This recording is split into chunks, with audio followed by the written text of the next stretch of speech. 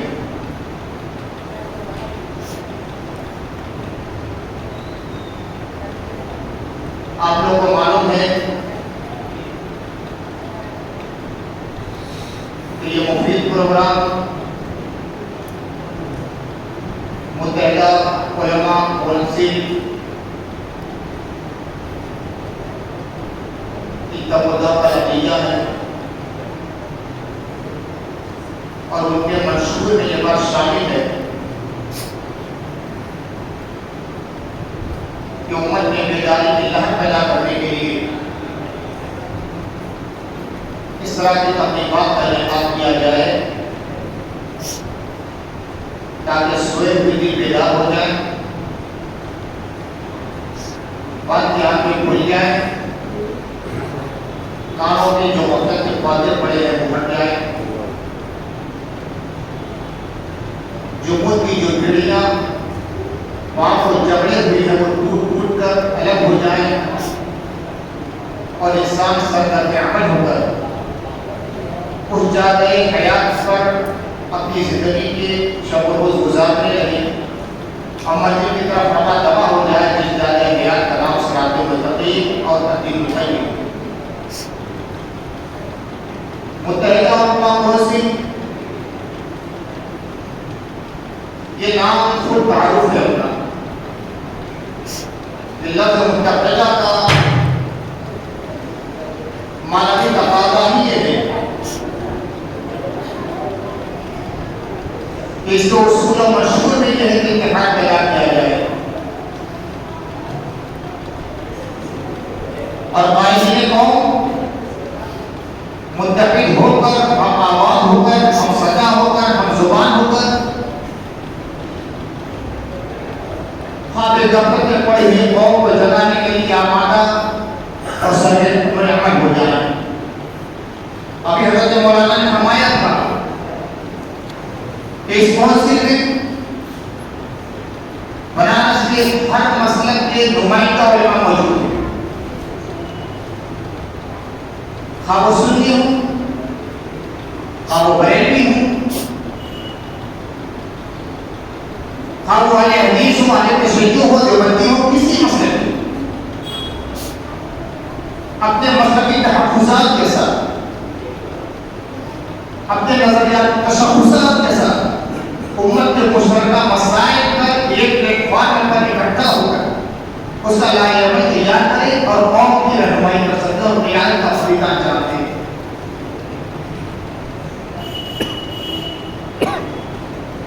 कतरे मिल जाए कि दरिया बने,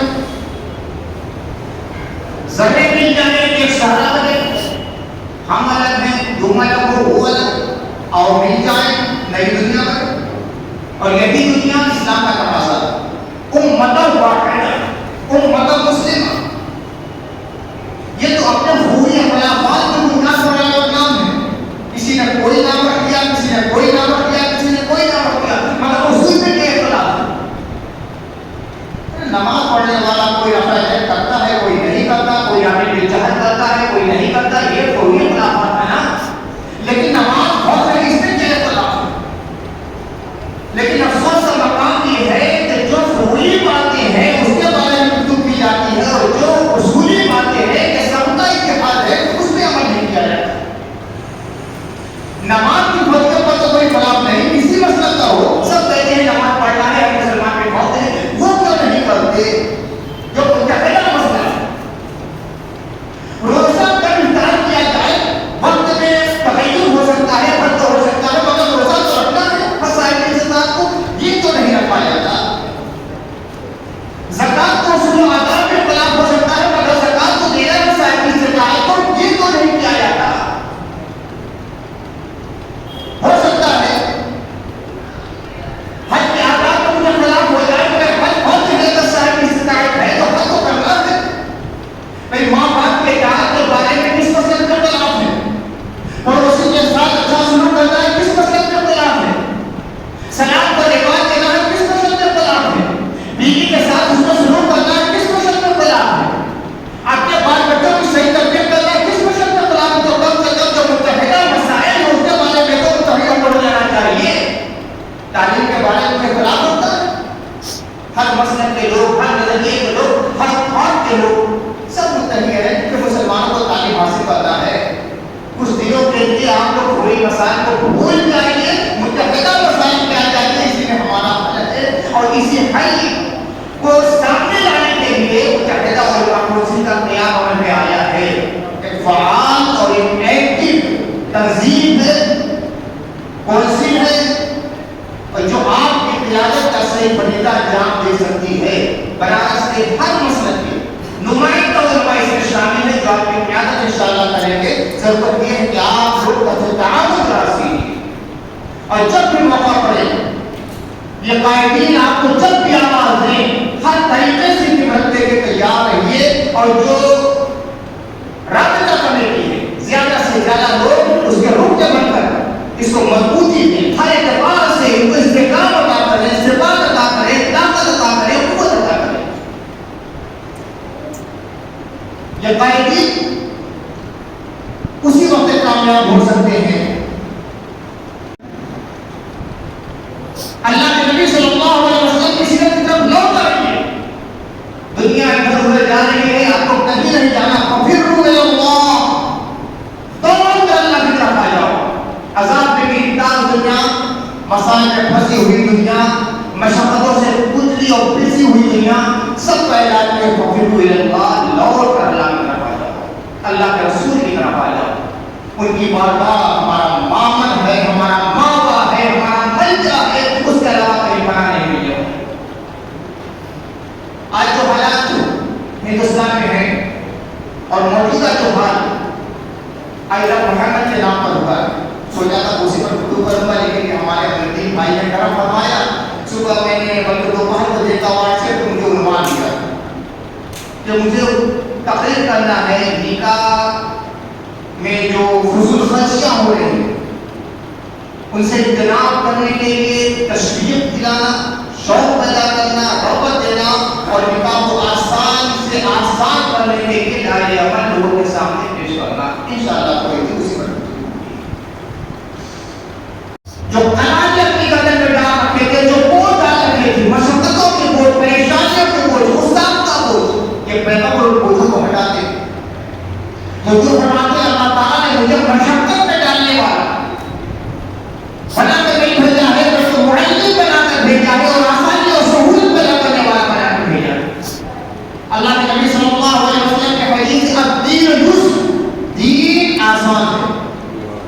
जो अल्लाह ने हमें दीन दिया है, दीन इस्लाम जो अल्लाह की सबसे अजीम नेमत हमारे लिए,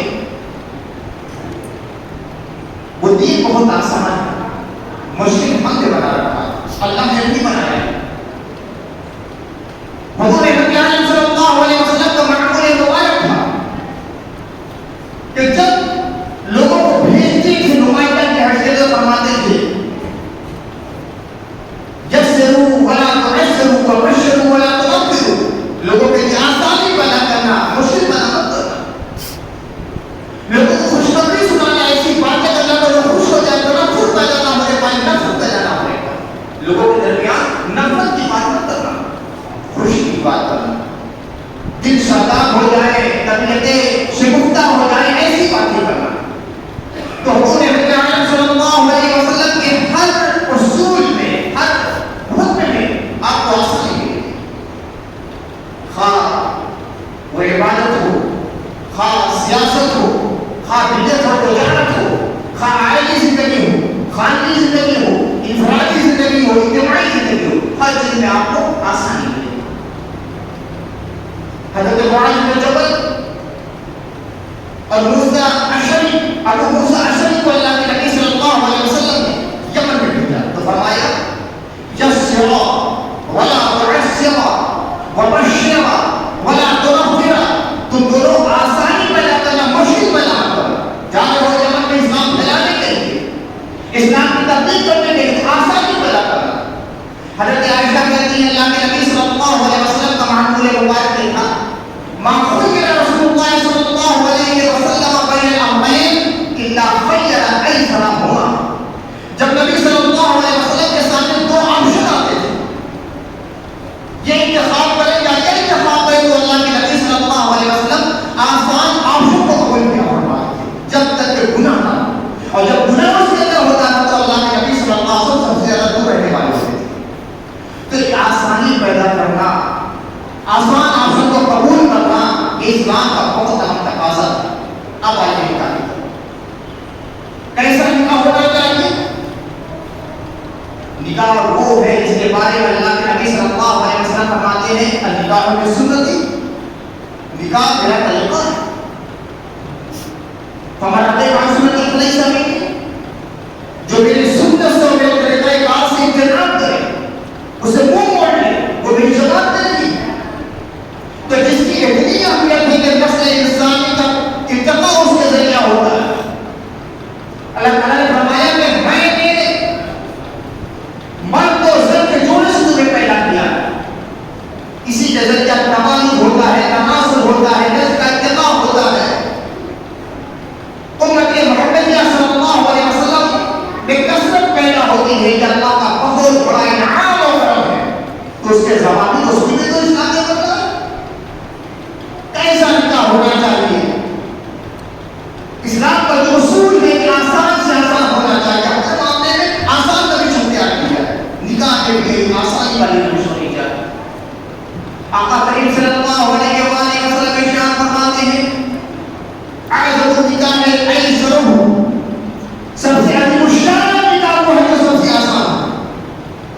हमसे पूछा जाए, आपसे पूछा जाए, इनसे पूछा जाए, उससे पूछा जाए, सबसे अच्छी शादी कैसी है, तो कहेंगे सबसे खूबसूरत लाल में जो हो वो सबसे अच्छी शादी, सबसे ज्यादा खर्च जिसमें किया जाए वो सबसे अच्छी शादी है, तरह तरह की डिशें खाने में रखी जाए वो सबसे अच्छी शादी है, सोने में लगी भजी बहू आ जाए वो सबसे अच्छी शादी है, जहेज का खूब एहतमाम करके लड़की का बाप वो अच्छी शादी है। मगर अल्लाह के नबी सल्लल्लाहु अलैहि वसल्लम ने ये तरीका नहीं बताया, फरमाया सबसे अजीम शान शादी वो है जो सबसे आसान, लड़की वालों के लिए भी आसान हो, लड़कों वालों के लिए भी आसान हो, सबसे अजीम शान शादी वही है। खुद अल्लाह के नबी सल्लल्लाहु अलैहि वसल्लम के कौल हदीस में है अल-मुमिनु यसीरुल मुऊना, मोमिन कामिल वो होता है जिसका ज़ात में खर्च कम हुआ करता है, फुजूलियात में खर्च करना ये मोमिन का शिफा नहीं, जो जरूरी चीजें उसके माध्यमों में खर्च करता है और बाकी जो उसकी रकम होती है वो अल्लाह के हवाले हो जाती है।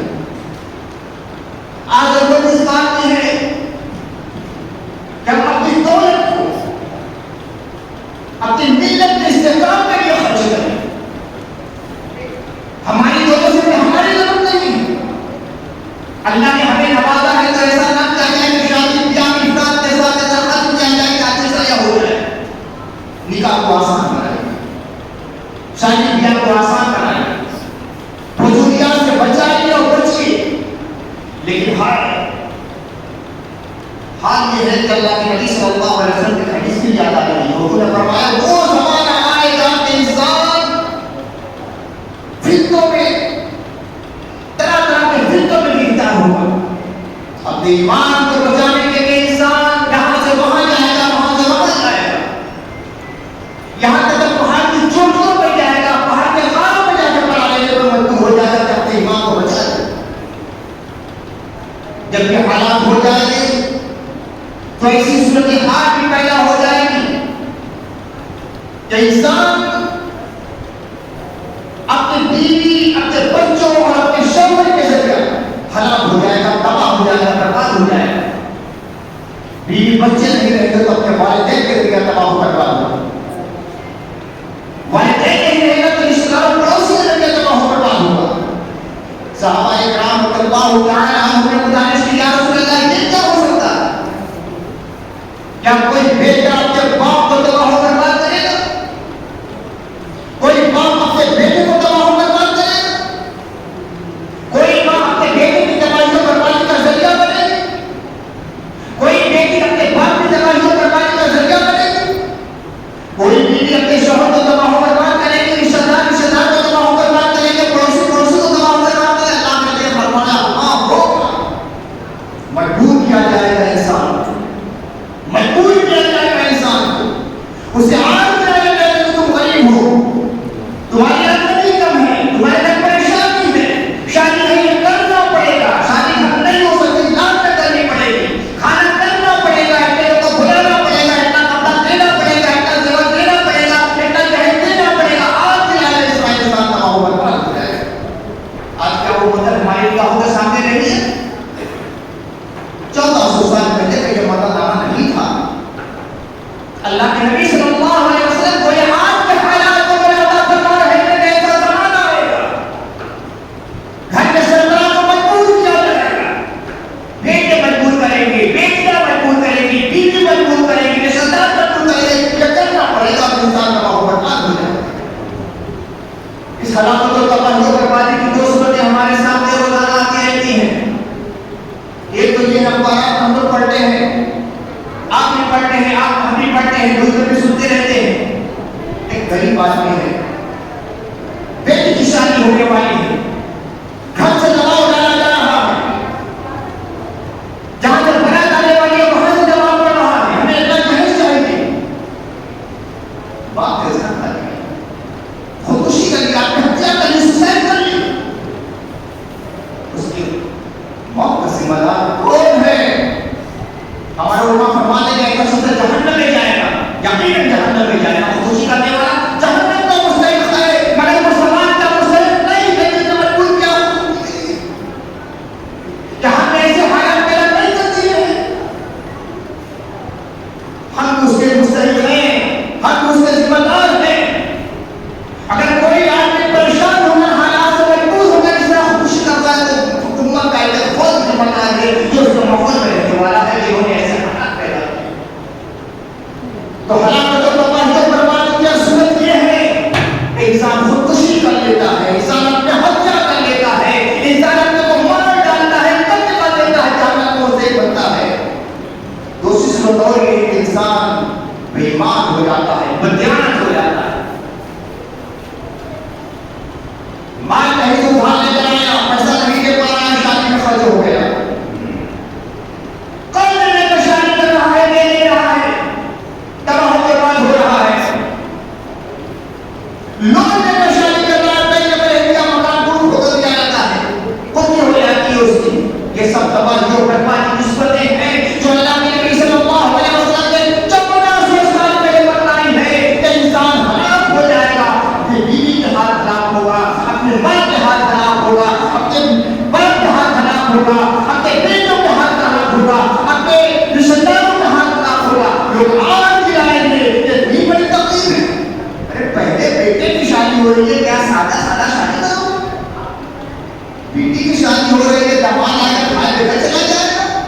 और उधर हाल ये है, अल्हम्दुलिल्लाह हमारे बनारस में तो मुतालबा नहीं होता है कि इसका कम से कम अंसारी बरादरी में लेकिन और जगह पे लोग हैं हमें ये चाहिए, हमें ये चाहिए, हमें बाइक चाहिए, हमें फोर व्हीलर चाहिए, हमें इतने सामान चाहिए। अब अगर पढ़ाई में लगा है और मसले रोजगार है या उसकी सैलरी से तो होता है कि 10 लाख रुपया कैश भी चाहिए, और साथ ही साथ हमारे 200 मेहमान आ रहे हैं, सबका इज्जत होनी चाहिए, 5 तरह का खाना होना चाहिए। और ट्राफिक में यही देख रहा हूं, हमारे इलाकों में भी नहीं होता, मुतालबा नहीं होता, मगर ये हकीकत है कि लड़ने वाला चाहता है कि दहेज ज्यादा से ज्यादा आए। कहने को क्या दिया जाता है, हमें लड़की चाहिए, हमें दहेज नहीं चाहिए। अगर देंगे तो अपनी लड़कियों को आप देंगे, बस कहीं से दहेज देना दरवाजा खुलता है, देंगे तो अपनी लड़की को आप देंगे। शादी होने वाली है बेटे की, बिल्कुल सादा सा कमरा उसे दे दिया गया, बेड का कोई इंतजाम नहीं, मसारी मत बनवाइए लड़की के लिए और बहू के लिए, कम से कम तक तो बनवा सकते हैं, चारपाई दे सकते हैं।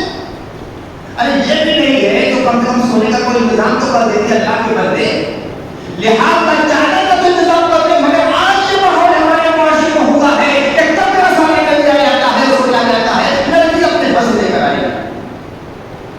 ये रस्म हमारे यहाँ बन चुकी है, लड़की बेड लेकर आएगी, लड़की मसारी लेकर आएगी, लड़की गद्दा लेकर आएगी, लड़की हाथ लेकर आएगी, फ्रिज लेकर आएगी, एसी लेकर आएगी, कूलर लेकर आएगी, पानी लेकर आएगी। हमने जब अपनी बेटी की शादी की है तो हमें ये ख्याल तो करना है कि बहू आएगी तो कहाँ रहेगी। हमारी जिम्मेदारी बच्चे की शादी से पहले उसका मुकम्मल इंतजाम करें और फिर कहें कि हमें दहेज नहीं चाहिए। लालची है लड़के का बाप जो अपने घर में कोई इंतजाम नहीं करता, सिर्फ जबान से मुनाफिकत के साथ कहता है क्या आपने कोई इंतजाम किया सोचते एक चारपाई रख देते कमरे में। अरे बहू आएगी कपड़ा उसका रहेगा, बेटे कपड़ा या कोई अलमारी का इंतजाम किया। आपके घर में जितने कमरे हैं उसके अंदर कूलर है या एसी है, क्या बहू के लिए आपने इंतजाम किया? तो आपके दिल में चोट बैठा हुआ है कि बहू आएगी तो आप एसी लेकर आएगी, बहू आएगी फ्रिज लेकर आएगी, बहू आएगी मसाले लेकर आएगी, बहू आएगी अलमारी लेकर आएगी। ये सारी चीजें हैं जो गुमराही की तरफ और हलाकत की तरफ और तबाही की तरफ और बर्बादी की तरफ पूरा मुआशरे को लेकर जा रही है। शादी से पहले पूरा इंतजाम अपने बहू के कमरे का, अपने बेटे के कमरे का हो करता है। चंद माह पहले मैं एक जगह तकरीर करने के लिए गया था, 3 साल पहले भी गया था।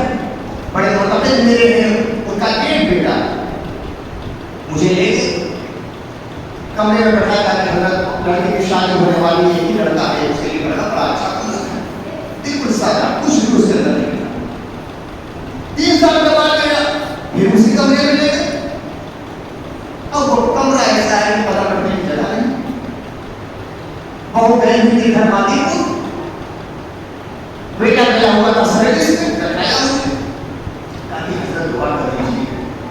लड़का बड़ा फरमा पड़ता था, कभी बात नहीं काटता था, ना मेरी काटता था, ना अपनी माँ की काटता था। लेकिन जब से शादी हुई है मेरी बात सुनता ही नहीं, ना मेरी बात सुनता है ना माँ की बात सुनता है। बीवी जो कहती हो, बीवी के घर वाले जो कहते हैं वही मानता रहता है, सुनता रहता है। तो मैंने कहा कि ये पेट किसका है और इसके ऊपर जो गद्दा है वो कहाँ का है, ताकि वक्त लेकर आए। मैंने कहा कि जो लिहाज रखा हुआ रजाई वो कहाँ की है, ताकि वक्त लेकर आए। ये फ्रिज कहाँ की है, बहू लेकर आए। ये सोफा जिसको मैं बैठा हूँ वो कहाँ का है, ताकि बहू लेकर आए। ये कूलर कहाँ का है, बहू लेकर आए। ये कालीन जो कपड़े बिछा हुआ है, ताकि बहू लेकर आइए। हमने कहा कि फिर बेटे को हराम तो नहीं होना चाहिए। जब बीवी के घर में सब कुछ है तो उसका फरमाबरदार तो होना नहीं चाहिए।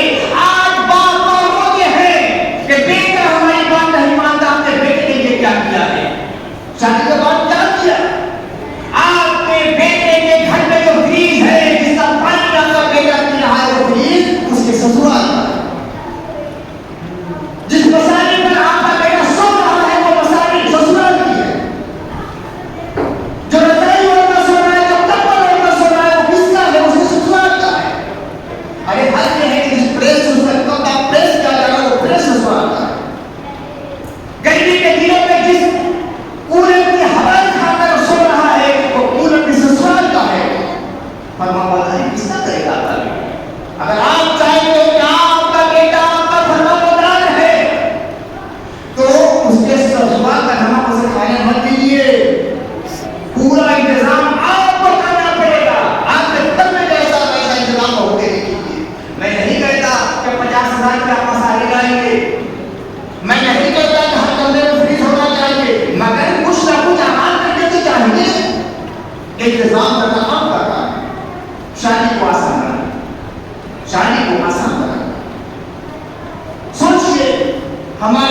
माहौल में, हमारे मुआशरे में हर तरह के लोग बहुत अमीर भी है, बहुत गरीब भी है, दरमियान के लोग भी है। इस बात का आपको लिहाज करना पड़ेगा कि जो चीजें रस्म और रिवाज की शब्द इख्तियार कर लेती हैं वो दूसरे के लिए नमूना बनने लगती है, उसे नकानी होती है। अल्लाह ने आपको दिया है कि ये मत सोचिए कि उसका खूब मुजाहरा करेंगे हम, नहीं, उसके असरात दूसरों पर मरतब होते हैं। और जैसे मैंने कहा कि अल्लाह के नबी ने फरमाया है, ताजुब किया जाता है घर के बड़े को घटा बड़ा नहीं चाहेगा कि हमारी सख्त करने में ताकत कलम में मजबूत किया जाता है, उसे मकबूल कर दिया जाता है, कर्ज के बोझ से दबा दिया जाता है, डिप्रेशन का शिकार हो जाता है, वो शख्स ज़हनी मरीज हो जाता है, चिड़चिड़ा हो जाता है। और कितने लोग होते हैं और ज्यादा के बगैर अल्लाह की बारगाह में चले जाते हैं, बात अल्लाह नहीं अपने बाप के लिए, अपनी माँ के लिए, अपने घर के बुजुर्गों के लिए कोई मत बनिए। शादी ब्याह के मौके पर, ऐसी तकालीफ के मौके पर ऐसे प्रोग्राम मत पेश कीजिए कि लोग मजबूर हो जाए। आप ये जो समझते हैं कि अल्लाह ने जो दौलत दी है उसके हमारे लिए दी है, मैं ये नहीं कहता कि खोने दीजिए। अल्लाह ताला ने इस्लाम जो हमें दीन दिया है उसका एक इम्तियाज ये भी है कि इसके अंदर इत्तिदाल है। वकदालिक जअलनाकुम उम्मतन वसता, हमें उम्मत वसत बनाया गया। हर चीज में वसतियत होती है, इत्तिदाल होता है, मियारबी होती।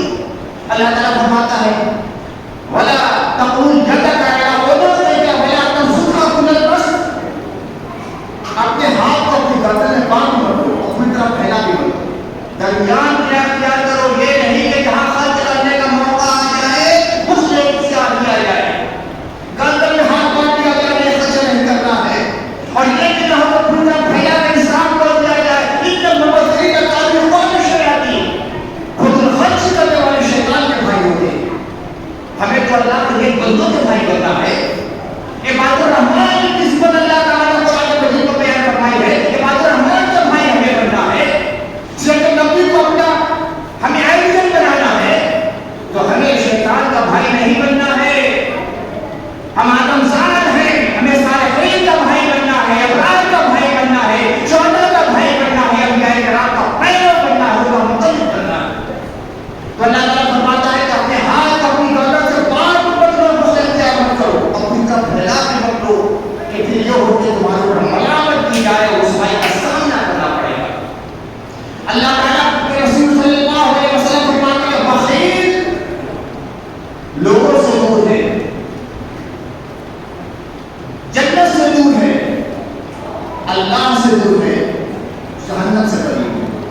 और जो सही है वो लोगों से भी करीब रहता है, अल्लाह से भी करीब रहता है, जन्नत से भी करीब रहता है और जहन्नम से दूर रहता है।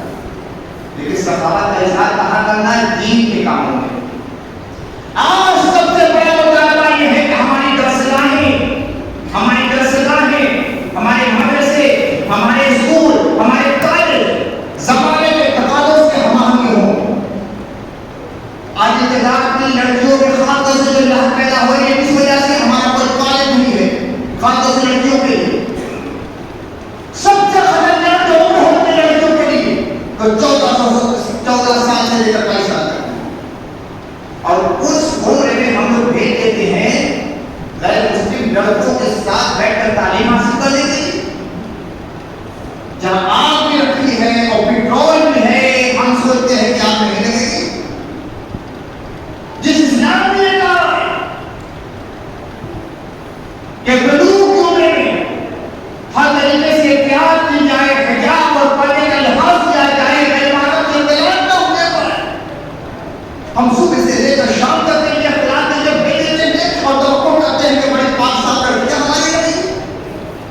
आज भगवा इलेक्ट्रिक का जो बराबर मंदिर हमारे लिए हमको सामने आ रहा है, ये इसी बिना पर तो है कि हमारे पास कोई खाली नहीं, हमारा सारा पैसा शादी ब्याह के लिए। और अगर एक और नहीं चला है, भाई का हक नहीं दिया जा रहा है, उमरा के लिए जा रहे हैं, कारोबार जिससे कर रहे हैं उसका पैसा नहीं दिया गया, उमरा के लिए जा रहे हैं, मजदूरी नहीं दिया, उमरा के लिए जा रहे हैं। अभी हजरत